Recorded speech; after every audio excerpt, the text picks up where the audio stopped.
out the Pew Portal or visit our website. Now, let's hear this week's message. Well, good morning. Welcome to everybody who's joining us on site and those who are joining us online this morning as well. Well, as was mentioned, today we are kicking off a new series.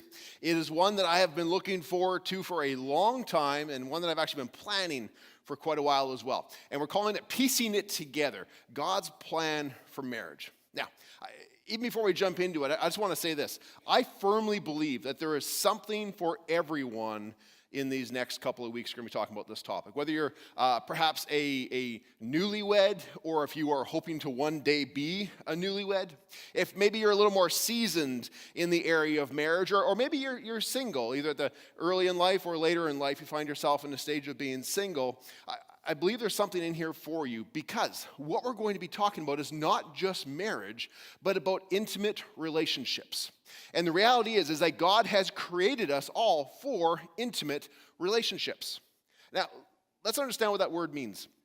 Because sometimes we hear the word intimate and our mind automatically goes to like physical intimacy types of things. But the word intimate itself actually simply has to do with things that are closest to us, things that are the most personal to us.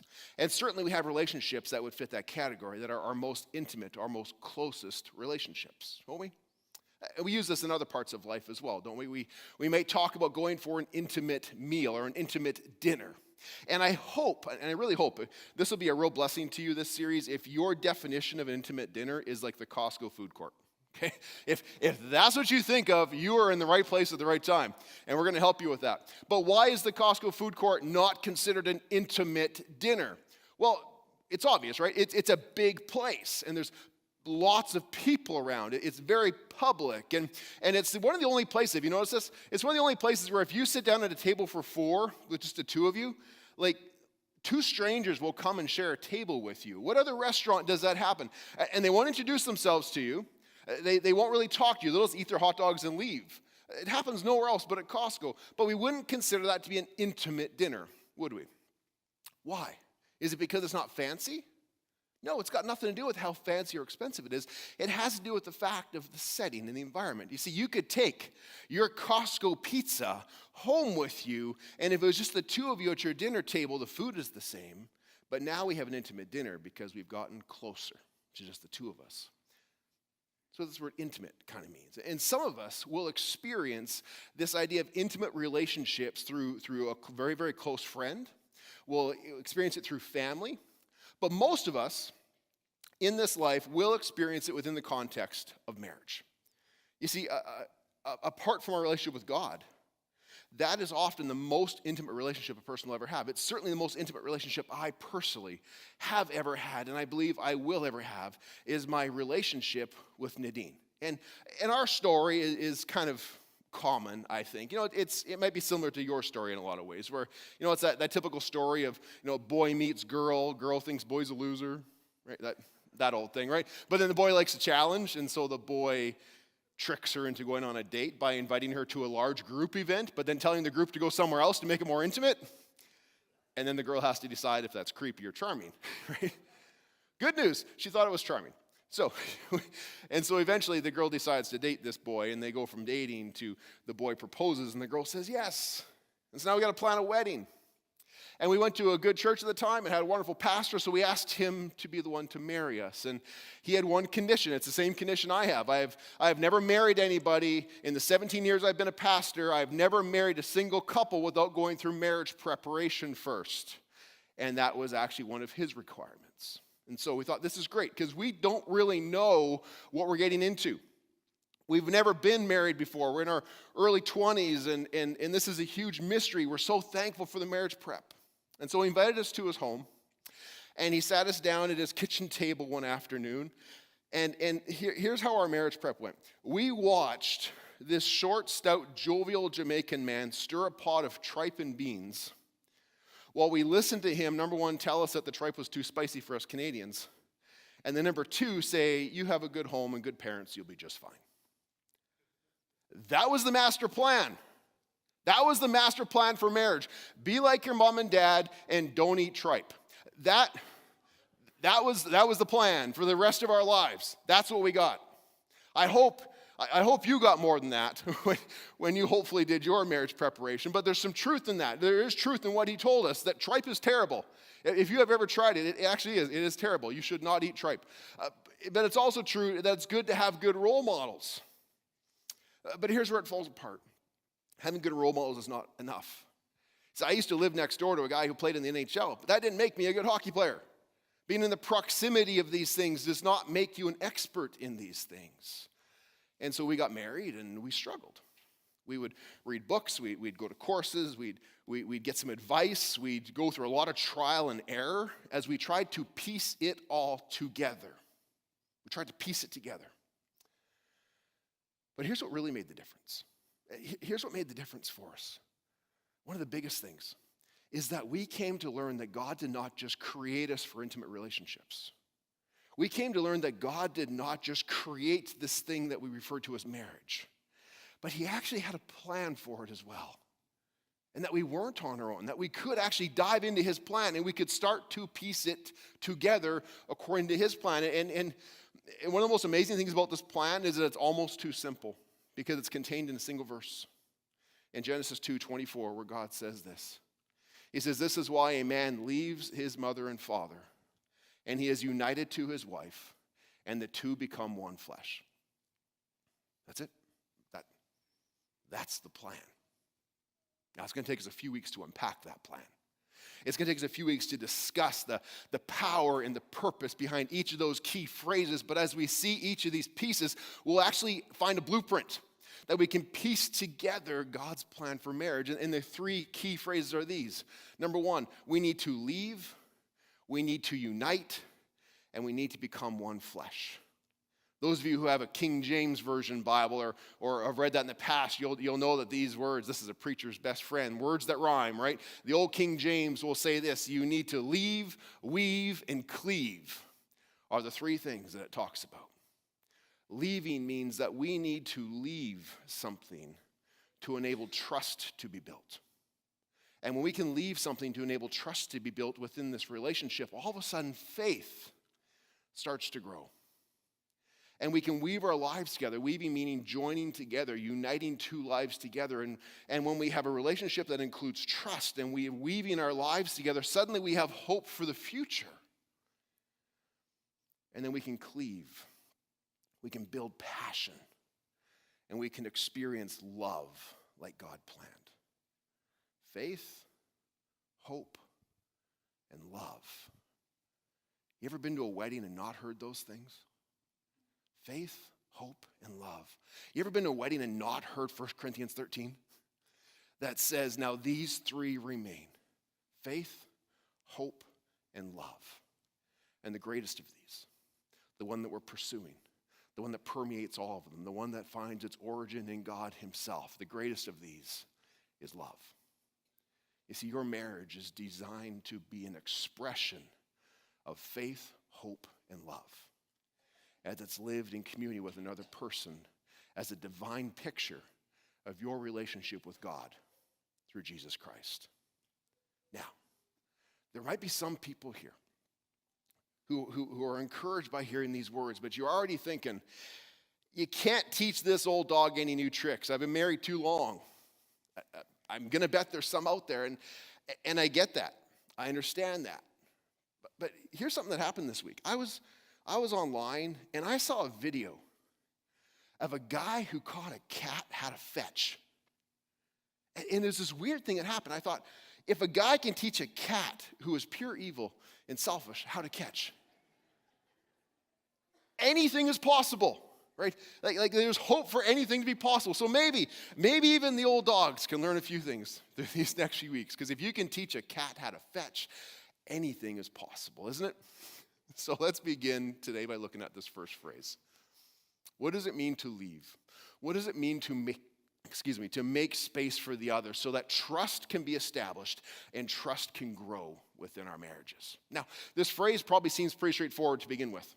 A man will leave his mother and father, and he will leave his mother and father and be united to his wife. Now, the way that we typically experience this idea of leaving is that a person reaches a stage of life, whether it's age or stage, whatever it may be, where they leave home. They physically leave home. They financially leave mom and dad's care. They get out from mom and dad's rules and authority and go forge their own life and their own family. Sometimes this happens when a person leaves to get their own place. They just move out, get their own place. They get their own roommates. Maybe they go to college. For a lot of people, it happens when they get married. And a person physically, financially, and in terms of authority, leaves mom and dad's home and they go get their own mailing address. They start paying their own bills and they start making their own decisions. I got my own rules in my own house. But here's the thing, that's how we commonly experience it, and sometimes how we often think of this idea of leaving, like you're married, boop, get out. That's how we think about leaving sometimes. But if you go back to the original text, to the time when this was written, in the ancient Near Eastern customs, and the people who would have originally read this, that didn't happen. That's not what biblical history tells us leaving is about. You see, when a man and a woman got engaged, which is referred to as betrothal in scriptures, they would sign a legal document that was legally binding to the point where if they broke off their engagement, it was considered divorce. And so they would become betrothed, but between the betrothal and the wedding, the husband would then go prepare the bridal chamber, which is the place that they're going to live once they're married. Now, this wasn't a separate residence. What the husband would do is he would go back home and he would build a room onto the side of mom and dad's house. And then when the time came, he would go and get his bride and he would bring her back home. So leaving did never actually mean a change of address. What it meant was it was a change of bedrooms with adding a wife to the room. And the reason being is because if every time a son went off and started a new home or started a new homestead and brought his wife and had to start all over from the beginning, it'd be very hard. It would also be detrimental to the family of origin because in that time and place, the family compound required many, many hands. The son's skills, his presence, his contribution, his protection was required in the home still. So there actually was no physical leaving. There was no financial leaving. There was a degree of leaving under authority, but that is a little bit different than we think as well. So if it wasn't physical and it wasn't financial, what does this mean to leave? Well, what it means to leave is that the son and the daughter were leaving past loyalties to make room for the new one. They were changing their identities. They weren't losing their identities. Don't hear me saying that. They weren't losing themselves as individuals, but they were reprioritizing the loyalties that existed in their lives because they had to make room for this new one, which actually would become the primary one. You see, when they got married, they were still sons and daughters, but they are now primarily husbands and wives. That's a change, isn't it? They were no longer single. They were now a couple. It was no longer about a me, it was now about a we on how they lived. Their identities changed. They had to leave the past to make room for this new paradigm of how they identified and how their loyalties existed. And did you know, you may not have been aware of this or realized this before, but this is actually what is symbolically expressed in the giving away of the bride during a wedding. It's not just some tradition we do for no reason. When a father walks down the aisle with his daughter, and they get to the front, and the pastor says, "Who gives this woman to be married to this man?" And he says, her mother and I, and then he kind of hands her off like a football to the husband. It feels like a football handoff sometimes. And they walk up here. There's this change. It's symbolic of this change that takes place. Now, because of that, sometimes I'll do something different during a wedding. Sometimes when I have the bride and groom at the front, I'll have both sets of parents come join them. And there'll be 6 people at the front. And as they all stand at the front together with the parents and the son and daughter, I will thank mom and dad on behalf of the couple for their effort, for their sacrifice in preparing their children for this momentous day. I'll speak about their good influence that brought their children to this day and how they are now going off to form a new family. I'll confirm for mom and dad that they have fulfilled one of the primary tasks that they have as parents, is to prepare their children, but then to release their children to new adventures and new responsibilities. And I'll actually ask mom and dad themselves right there at the start of the ceremony to make their own vows, to affirm their own vows, to accept new roles in their kids' lives, to support and encourage their son and daughter in the new life that they will serve, no longer only as sons and daughters, but now primarily as husband and wife. You see, to leave has this fundamental shift of identity. To leave is to make room for the new. Not abandoning. We're not talking about abandoning all of the good things from the old, because we're still sons and daughters. And for most of us, we come from good families and we want to have that close to us. We don't want to lose that, but we do need to shift it a little bit. We don't want to lose our identities because we still have our own likes. We still have our own dreams. We still have our own needs.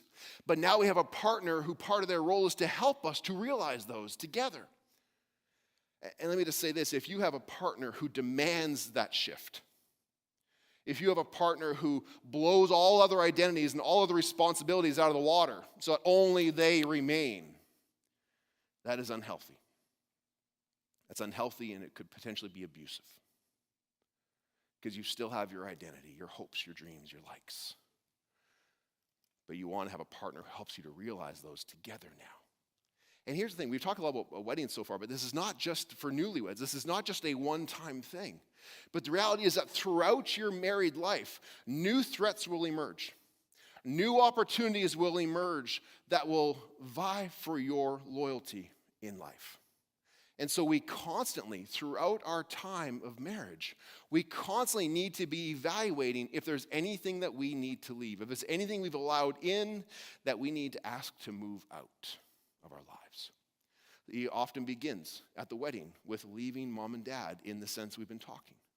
For some people, it sometimes is them leaving their roommates.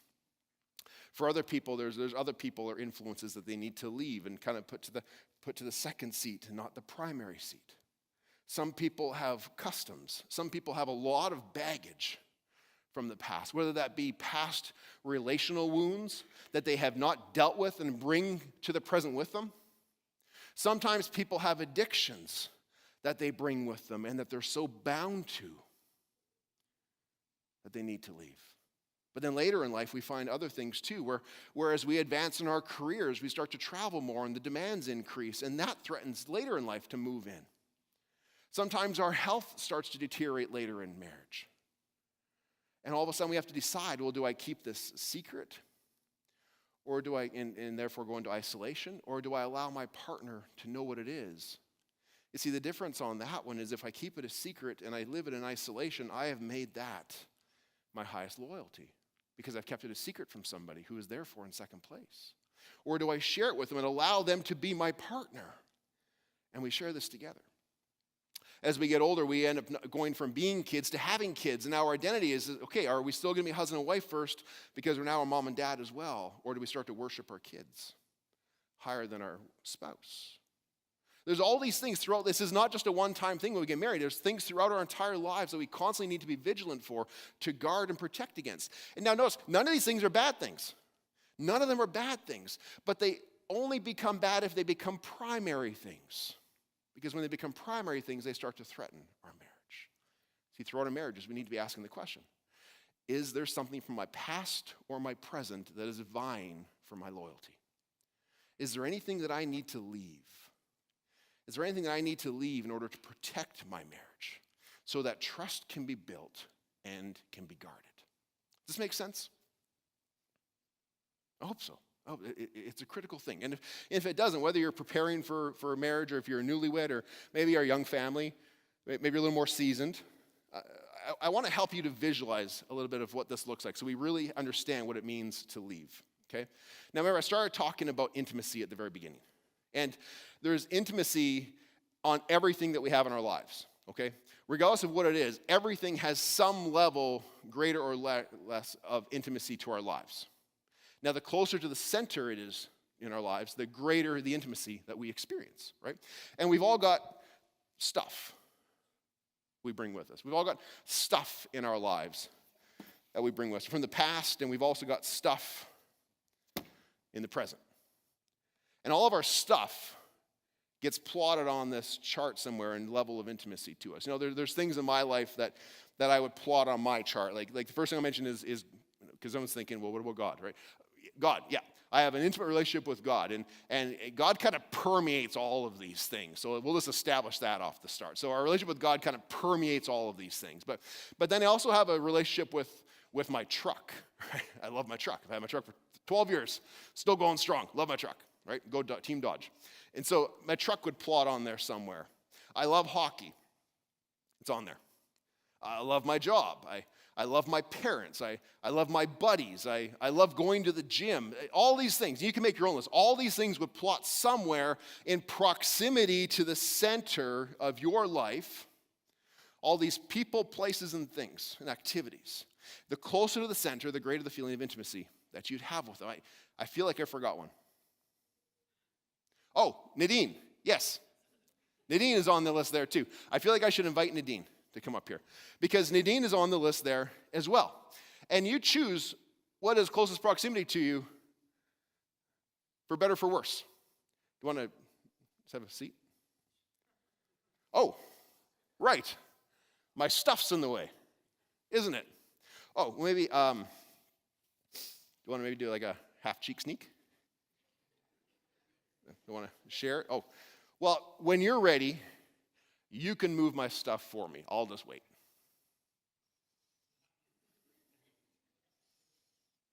Not gonna move it for me? You can't, can you? The reality is, I gotta move my stuff. Why? Because it's my stuff. And quite honestly, if she touched my stuff, and maybe you felt this before, if you've got somebody who sits this close to you, and they touch your stuff, it hits a nerve. And I'm probably going to lash out and be like, don't touch my stuff. Because it's a threat to me all of a sudden. Because if I have it that close to me and somebody tries to move it, I feel threatened that the thing closest to me is being removed. And all I can do now is move my stuff and invite Nadine to sit down. And now we're at the middle. Hey, it's good to have you in the middle.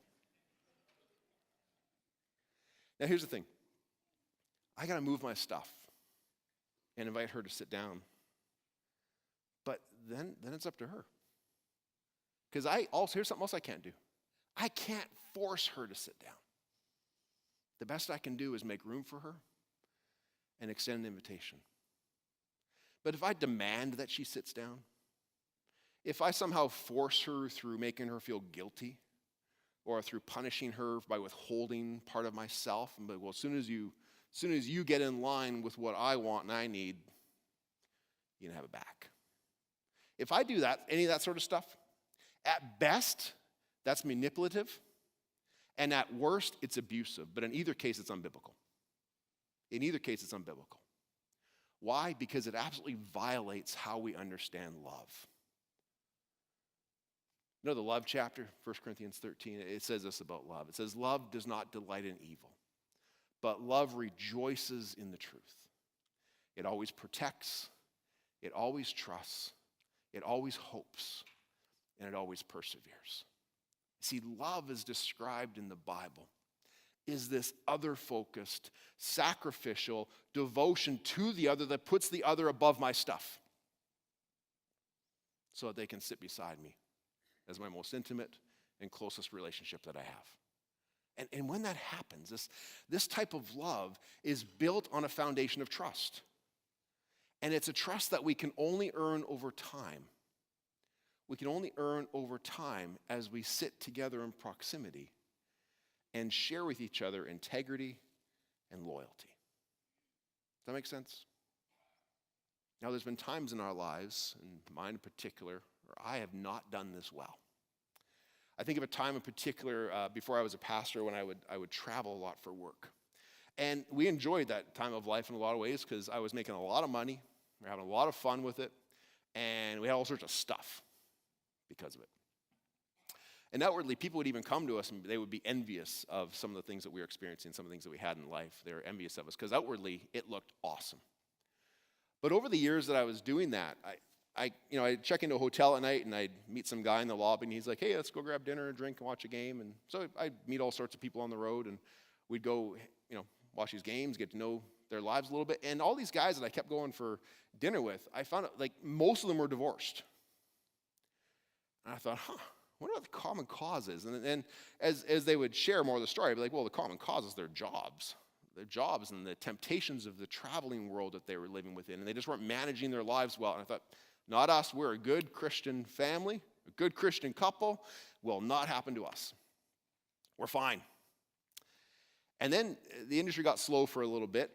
It was in the lumber industry, and there was a big slowdown for a while. A bunch of mills shut down, so I wasn't traveling as much. And I was home for a few weeks in a row, because I used to travel like 3 out of 4 weeks every month. And all of a sudden, I'm home for like a month at a time. And if I was home for more than a couple of days, we start to fight. Right? And Nadine turned to me one day after I was home for about 2.5 weeks. She turned to me one day and she goes, would you just leave already? There's that word. Would you just leave already? And it was then that we realized we were actually living 3 lives. We were living our life together. But then there was her life while I was on the road, and there was my life while I was on the road. And out of those 3 lives, the one with us together was not in the center. It had been moved off to the side where work and travel and stuff had moved in the middle, and our lives together was moving off to the side. You know what path it was on? The exact same path as all those other guys that I met. It was heading towards that path. I don't know where it would have gone, because we made the decision to reprioritize and to move us back to the middle. That was about 20 years ago. So it seemed to have worked. And I'm glad to have you in the center with me still. So, anyways, thanks, Henry. Yeah. So I hope that helps you understand this concept a little bit. When Jesus, on the Sermon on the Mount, Jesus was talking to his disciples about how to order their lives and their relationship with God. And you might remember this very, very well-known verse. And Jesus is telling them that they need to put first things first. That they need to stop worrying about all the other things and put first things first. And he cautioned his followers. He says, I understand you have this need for food and for clothes and for security. I understand that. And I understand how important they are to you. I understand how close to the center those things are. We don't want to put clothes way over there. Thank you all for not putting clothes out there, for actually caring about having clothes on. I'm glad you're here today with clothes. So it's important. We're not saying that we abandon those things. It's important, and we have close to the center our desire for food and for clothes and for security. But they're not our highest priority. And when we have them as our highest priority, it leads to anxiety and fear. And not only that, but also Jesus was saying how it pulls our focus off the mission that God's called us to. And it leads us to lack trust in him. If we're worrying about those things, then we're not trusting in him for those things. And that's what Jesus says in Matthew 6:33 when he says, seek first the kingdom of God. Seek first the things of God and God's mission and plan and reality in your life. Seek first the kingdom of God and his righteousness, and then all of these things will be added unto you as well. He's not saying that they're bad things. He's not saying they're bad things. We need food. We need clothing. We need security. God knows those things. He knows about all the other things that we need and desire and require. But just like brushing your teeth and drinking orange juice, order matters, doesn't it? There's an order to those things that matters. C.S. Lewis explained it this way. C.S. Lewis said this. He says, if you put first things first, you get second things thrown in. But if you put second things first, you lose both first and second things. If you put first things first, you get second things thrown in. But if you put second things first, you lose both first and second things. That's true in our relationship with Jesus, and the principle holds true in our relationship with our spouse. So how do we do that? How do we put them first in this biblical manner? Well, we need to be mindful of 3 things: of primacy, privacy, and power. I'll really quickly go through these. What do you mean by privacy? Well, it's somewhat self-explanatory. Whoever is closest to us knows the closest things about us. There are things that we will discuss with our spouse that nobody else has any business knowing about. And we need to discuss those things with our spouse. We need to feel the trust and the freedom to do so. But then we also need to know that there is security where those things don't get shared. You see, anything that will cause our partner shame or embarrassment needs to be kept private. And sometimes we're not great at this. Like, I may or may not have violated this at some point in the past. I'm sure all of us to some degree have. Maybe you find yourself in a situation at one point where you're hanging out with some friends, having a good time, and just chatting and telling jokes and whatnot, and somebody smells something. They go off, and you're like, oh, it's probably my wife's feet, right? You think it'll be funny in your head before you say it, and then it comes out, and you're like, nope, that wasn't funny. And sure enough, she's shooting a glare across the room at you. And there's a silent treatment that comes. Why? Because you invited somebody into the inner circle. You violated a privacy. There are some things that are just private. Primacy. This means that the marriage and your spouse come first over all other relationships. Now, be careful with this one. Coming first does not mean at the expense of all other relationships. It's not about that. But there will be times when we have competing appointments and competing demands and responsibilities, and we have to make a choice. We have to make a decision. Imagine, for example, a situation where a husband comes to his wife and says, I've had a really long season at work. I would love to have some time of rest and quiet this Easter. Can we just have a quiet family Easter dinner? But then the wife's mom is saying, I want to have a big Easter dinner at your house.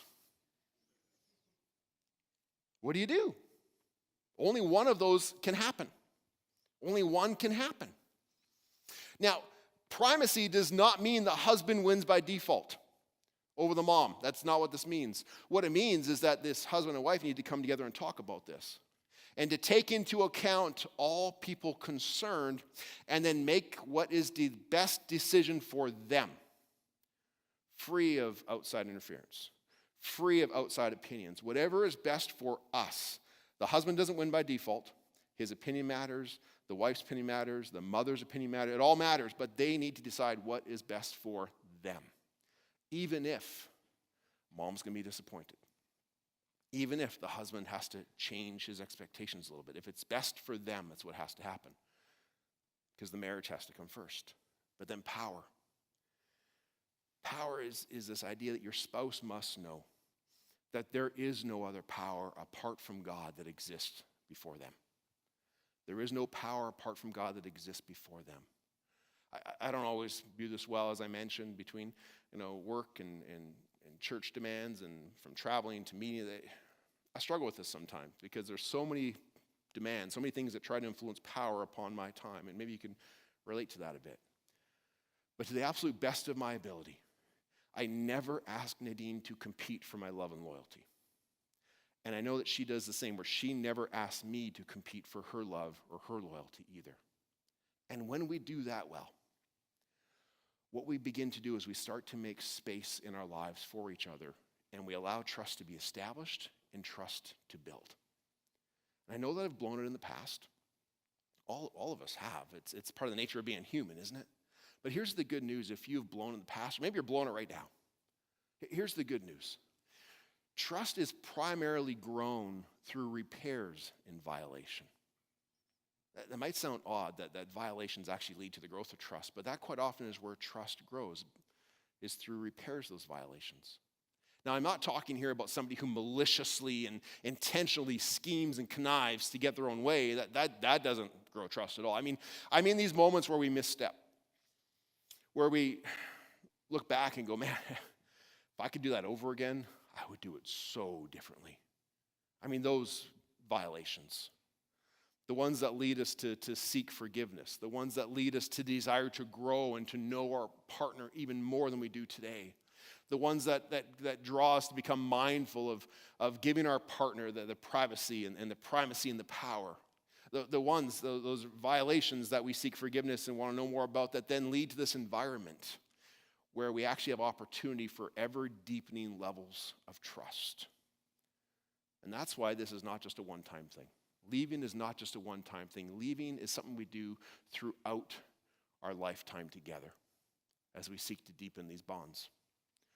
As I close this part, I just want to share with you a brief story by a guy named Dan Allender. You might know he's a prominent Christian therapist and author. And he was talking about this principle from his own story. And he said there's this time when he was married to his wife for about 19 years, and she told him a story from her childhood. And it was not an uncommon story, but it was a sad story. It was a story about when she was in grade 4 and she was bullied, just maliciously bullied by some other girls. And as she told the story, she was crying, and it was really hard for her to get the words out, but she wanted to share it with him. And he just wanted to give her a hug, and he wanted to wipe away the tears, and he wanted to make those 9-year-old girls pay. You can understand the response, right? But then it dawned on him, why, after 19 years, have I never heard this story before? And so he asked his wife a little while later, what prompted you to tell me that story now, after 19 years? And the answer she gave him was completely different than he expected. Because the answer she said, as she thought about it, she goes, well, I trust you now in a way that I didn't a year ago. Now, he didn't know whether to be offended or to be encouraged by that. But the reality was that they were experiencing this fresh reality that trust has never reached kind of the bedrock bottom. There is no bottom. Trust is like a well that we can continue to dig deeper and deeper and deeper continually throughout our lives. There is no bottom.